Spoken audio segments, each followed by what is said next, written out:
Selamat datang di channel Detektif Sanji, tempat berkumpulnya para pecinta One Piece yang haus akan teori, fakta tersembunyi, dan pembahasan mendalam seputar dunia ciptaan Eiichiro Oda. Di sini, kami tidak hanya mengikuti alur cerita, tapi juga menganalisis setiap petunjuk, menghubungkan fakta-fakta kecil yang sering terlewat, dan mencoba memecahkan misteri besar seperti siapa Joy Boy sebenarnya, apa tujuan sejati pemerintah dunia, hingga sejarah abad kekosongan yang selama ini ditutupi. Setiap video di channel ini disusun dengan riset yang mendalam, sudut pandang kritis, dan tentunya semangat nakama sejati.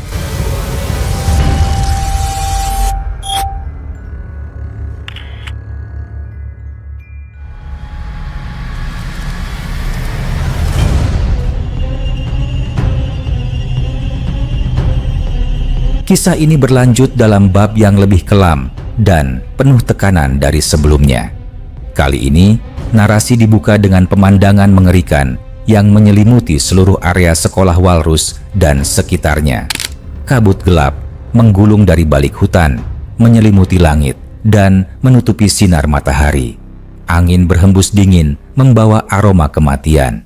Di tengah suasana muram itu, tampak bayangan-bayangan besar bergerak perlahan, namun pasti, menandai dimulainya mimpi buruk yang belum pernah terjadi sebelumnya di tanah Elbaf. Tubuh Gunko kini telah sepenuhnya dikuasai oleh ular hitam pekat milik Imu Sama. Ular itu bukan sekadar makhluk biasa, melainkan manifestasi dari kekuatan kegelapan yang berasal dari pusat pemerintah dunia. Dengan tubuh Gunko sebagai wadahnya, Imu Sama menunjukkan kuasa sejatinya yang telah lama tersembunyi. Seperti yang telah diisyaratkan pada bab sebelumnya, teknik terkutuk bernama Dom Reversi kini dilepaskan ke dunia. Teknik itu bukan hanya mengubah makhluk hidup menjadi lebih kuat, tetapi juga mengubah hati dan jiwa mereka, menjadikan mereka boneka iblis tanpa kendali diri. Para bajak laut dari kelompok laut Giant Warrior yang dahulu setia pada Elbaf dan penuh kehormatan, satu persatu jatuh ke dalam kendali Imu Sama. Dory dan Brogy, dua raksasa agung yang dulunya menjadi simbol harapan, kini telah berubah menjadi makhluk buas dengan tubuh raksasa seukuran Ors, raksasa kuno yang dikenal dalam legenda sebagai penghancur peradaban. Mata mereka bersinar merah menyala, penuh amarah dan kehampaan, tidak lagi mengenali siapa kawan dan siapa lawan. Namun, bukan hanya mereka yang terkena dampaknya. Gillingham, sang ilmuwan gila yang pernah menciptakan monster mimpi buruk sebagai eksperimen, kini menyerahkan ciptaannya kepada Imu Sama. Dan dengan sihir gelap yang tak terukur, Imu Sama memperkuat mereka. Kini, para monster itu memiliki kulit sekeras baja, cakar tajam seperti pedang, dan kecepatan yang bahkan bisa menandingi petarung terlatih. Dunia Elbaf kini dipenuhi teror dan suara jeritan. Desa-desa mulai terbakar, langit menggelap, dan harapan perlahan terkikis oleh kenyataan yang mengerikan. Beberapa dari raksasa iblis mulai menyebar ke berbagai wilayah Elbaf, menebar kehancuran di mana-mana. Sebagian dari mereka dikirim langsung menuju desa untuk mengincar Jarul, seorang ksatria suci tua yang dihormati dan sekaligus menjadi simbol pertahanan terakhir rakyat Elbaf. Sementara sebagian lainnya mulai merusak sistem pertahanan yang tersisa, membuat situasi berubah menjadi semakin genting dari detik ke detik. Di tengah kegentingan ini, kisah kembali ke tempat di mana Franky, Bonnie, Ripley, dan Lilith berada. Mereka berdiri di reruntuhan gedung sekolah yang kini tak lebih dari puing-puing. Angin kencang menerbangkan debu, dan suara dentuman jauh terdengar seperti denting lonceng kematian. Tiba-tiba, dari balik asap, muncul sosok raksasa iblis yang ukurannya hampir menutupi langit. Mereka tahu, ini bukan musuh biasa. Tubuhnya dilapisi semacam pelindung energi gelap, dan setiap langkahnya menggetarkan tanah. Franky dengan cepat menilai situasi, lalu menoleh ke arah Lilith.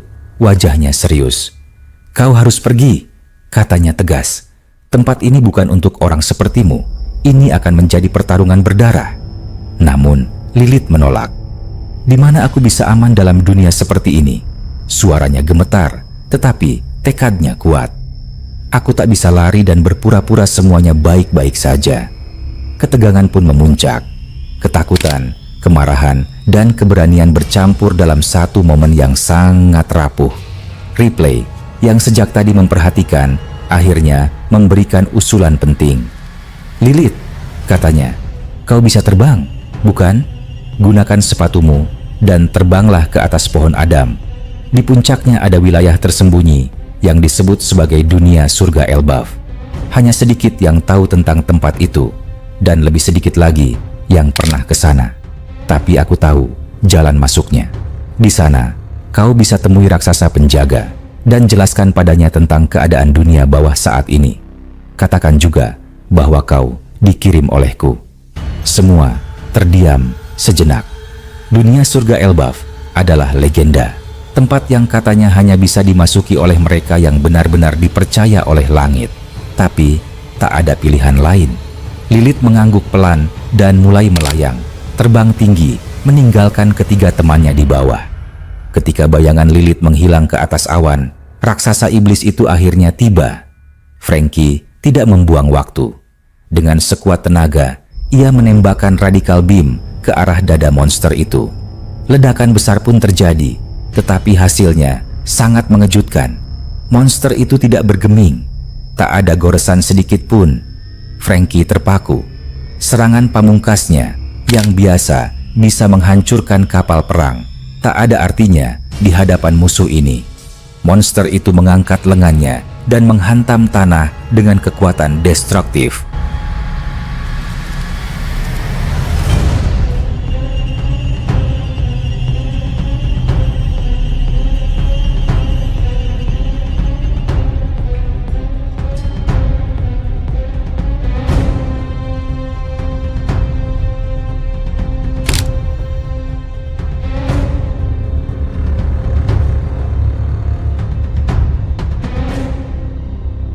Frankie, Bonnie, dan Ripley melompat untuk menghindar. Debu beterbangan, tanah retak, dan suara dentuman membelah udara. Bonnie langsung mengaktifkan Distorter Future, tubuhnya membesar menjadi raksasa. Meski tak sebanding dengan ukuran musuh, ia tetap meluncur maju bersama Ripley dan menyerang bersamaan. Pukulan mereka mengenai sasaran, dan Frankie kembali menembakkan radical beam, menciptakan kombinasi serangan mematikan. Raksasa itu akhirnya terhuyung dan terjatuh menghantam tanah. Ada harapan di mata mereka, meskipun hanya sesaat. Tapi harapan itu musnah ketika monster itu perlahan bangkit kembali, lebih marah dari sebelumnya. "Tak ada jalan untuk menang dengan cara biasa," kata Frankie. "Jumlah mereka terlalu banyak dan masing-masing terlalu kuat." Frankie pun menatap ke arah pelabuhan, mengingat robot General Frankie yang masih tersimpan di dalam kapal Tosan Sani. Di dalam robot itu, ia telah menanamkan senjata rahasia, senjata yang terinspirasi dari cetak biru Pluton. Meski telah membakar blueprintnya demi keamanan, Frankie telah menghafal setiap detailnya. Ia mengadaptasi teknologi senjata kuno itu ke dalam tubuh robot miliknya. Tapi, sayangnya, ia tak bisa mengaksesnya sekarang. Kapal itu terlalu jauh dan waktu tidak berpihak padanya. Sementara itu, situasi di desa tempat Jarul berada juga makin kritis. Raksasa iblis telah mendekat. Warga sudah berteriak menyuruhnya kabur. Tapi Jarul dengan sorot mata penuh tekad menjawab dengan satu kalimat yang membekas di hati semua yang mendengarnya. Jangan pernah meminta seorang prajurit untuk lari dari pertempuran. Ia berdiri tegak di tengah jalan desa yang sunyi. Dalam pikirannya, ia kembali mengingat peristiwa berdarah di masa lalu, saat Loki tanpa ampun membantai Raja Harald dan 100 prajurit raksasa.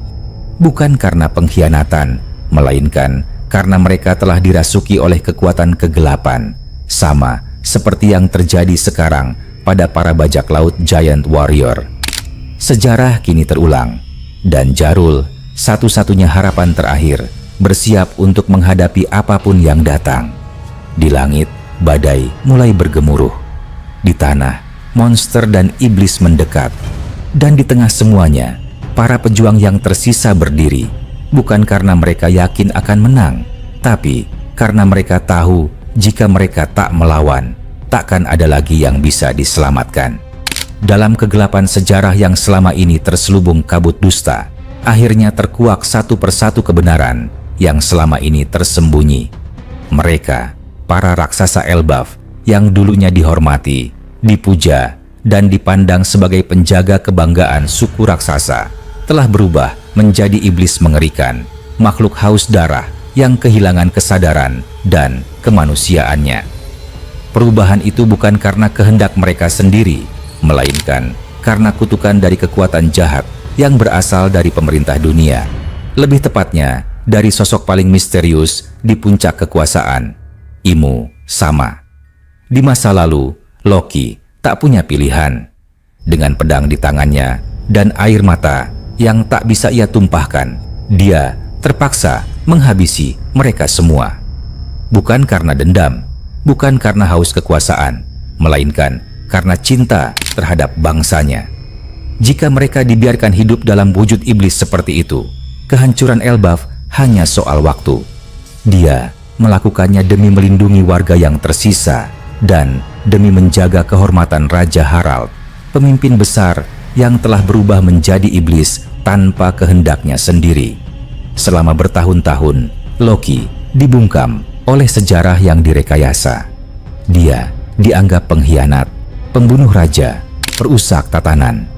Namun, dalam hati terdalamnya, Loki hanya ingin menyelamatkan Elbaf.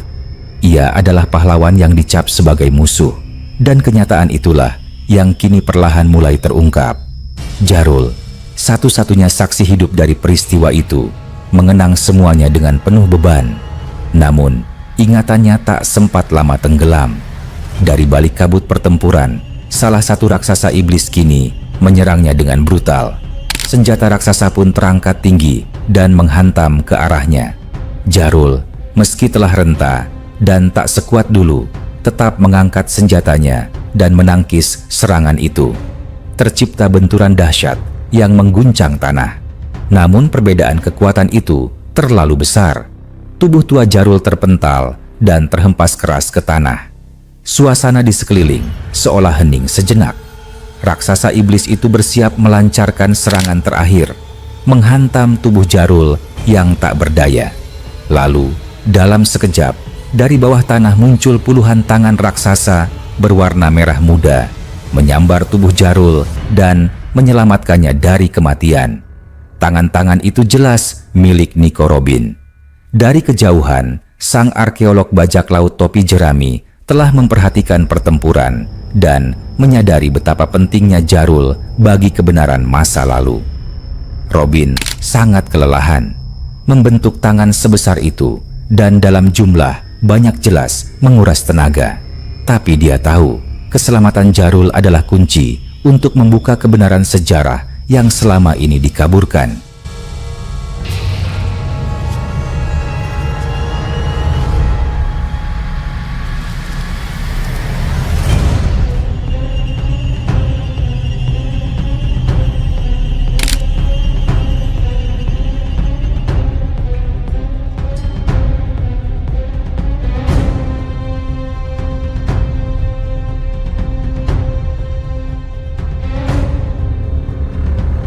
Jika Jarul mati, maka saksi satu-satunya akan hilang dan nama Loki akan selamanya dicap sebagai pengkhianat.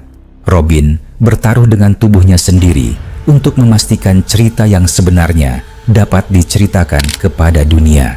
Sementara itu, jauh di kedalaman dunia bawah, Loki yang tengah bertarung tiba-tiba menghentikan langkahnya. Wajahnya menegang. Ia merasakan sesuatu. Aura. Kegelapan yang sangat familiar, seperti belati masa lalu yang menusuk kembali luka lamanya. Aura itu adalah sama seperti yang ia rasakan ketika Raja Harald dan pasukannya berubah menjadi iblis. "Loki?" tanya Luffy yang berdiri di sampingnya. "Kau merasakan sesuatu?" Loki menatap ke arah langit dunia matahari. "Ya, aura itu kembali." Luffy bertanya lagi, "Kau tahu siapa pemilik aura jahat itu?" Loki menggeleng pelan. Aku tak pernah melihat wajahnya dengan jelas. Saat dia mengubah Raja Harald dan yang lainnya, dia langsung pergi melalui lingkaran sihir. Tapi, aku yakin sosok itu berasal dari pemerintah dunia. Luffy yang mendengar itu mengepalkan tangannya. Lagi-lagi pemerintah dunia, jika mereka dihancurkan, dunia ini pasti akan lebih damai. Tekad Luffy pun kian bulat. Ia bersumpah, setelah ia menjadi Raja Bajak Laut, tujuan berikutnya adalah menggulingkan kekuasaan pemerintah dunia, menghancurkan sistem yang menindas rakyat selama berabad-abad. Tak lama setelah itu, Gaban mulai siuman, meski tubuhnya belum cukup kuat untuk berdiri. Dengan suara lirih, ia berkata pada Luffy, "Jangan naik ke atas dulu, aku harus mengajarkan sesuatu padamu." Maka jelaslah, sebelum Luffy menuju dunia matahari untuk menghadapi kekuatan tertinggi, ia akan menjalani pelatihan intensif dari Skopper Gaban. Latihan ini bukan sembarangan, kemungkinan besar akan memperkuat Luffy dengan teknik baru yang akan menjadi kunci dalam pertempuran puncak nanti. Sementara itu, di tempat lain, suasana dalam kastil Pangaya di Mariejoa masih tertutup dari kekacauan luar. Meski halaman istana tengah dikepung kekacauan dan pertempuran antara pasukan revolusioner dan tentara suci, ruang otoritas di dalam kastil tetap terjaga. Di sana, para Gorosei masih menunggu instruksi lanjutan. Garling telah turun tangan membantu para ksatria suci, namun yang lainnya belum bergerak. Pelayan pribadi Imu Sama lalu masuk dengan membawa pesan penting dari sang penguasa tertinggi, pesan yang dititipkan sebelum ia merasuki tubuh Gunko. Pesan itu menjelaskan 3 perintah utama. Pertama, ruangan beku yang menyimpan topi jerami raksasa harus tetap dilindungi. Tempat itu menyimpan rahasia dunia yang belum terungkap, dan jika jatuh ke tangan musuh bisa memicu kehancuran global. Kedua, senjata kuno Uranus dan harta nasional Mariejoa harus tetap aman.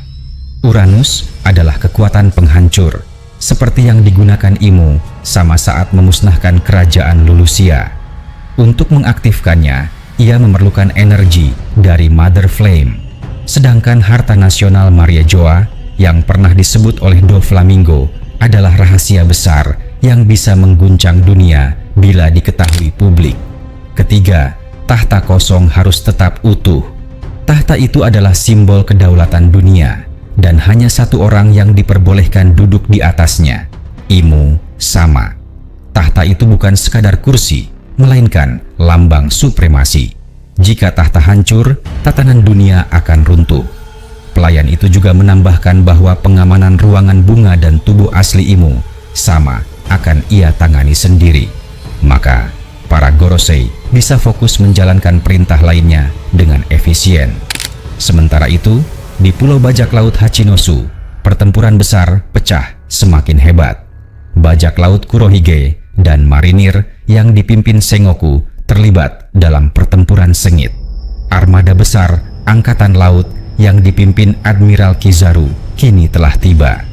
Tanpa menunggu lama, Kizaru melompat ke langit dan melepaskan teknik pamungkasnya, Yasaka no Magatama. Tembakan cahaya menghujani kapal-kapal aliansi bajak laut, menciptakan kehancuran luas. Berbeda dari biasanya, ekspresi Kizaru kini serius. Peristiwa sebelumnya di Pulau Egghead, di mana ia dipaksa menghancurkan Vegapunk, telah mengubahnya. Di tengah pulau, Ben Beckman yang sedang bertarung dengan Kuzan melihat kehadiran Kizaru dari kejauhan. "Oh, rupanya mantan temanmu sudah datang," ucap Beckman dengan nada menyindir. Kuzan menjawab dingin, "Dia bukan temanku lagi." Pertempuran kini semakin rumit. Kubu demi kubu mulai masuk ke dalam konflik, menjadikan Pulau Hachinosu sebagai medan perang terbesar sejak insiden Marineford. Tidak ada yang bisa memprediksi siapa yang akan menang. Tapi Ben Beckman dengan tenangnya berkata, "Jawabannya sederhana. Siapapun yang masih berdiri di akhir, dialah pemenangnya." Alur pertempuran semakin liar dan dampaknya jelas. Dunia akan berubah drastis setelah ini.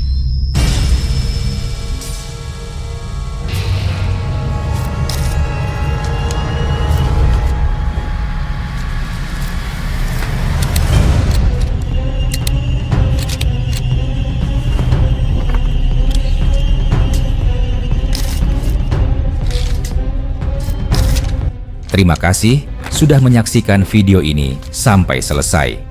Kalau kalian menikmati konten ini, jangan lupa klik tombol like, tinggalkan komentar di bawah, karena semua teori dari kalian juga sangat berarti dan bisa jadi bahan diskusi di video berikutnya. Dan tentu saja, klik subscribe serta aktifkan lonceng notifikasi supaya kalian tidak ketinggalan update terbaru dari kami. Sampai jumpa di video selanjutnya.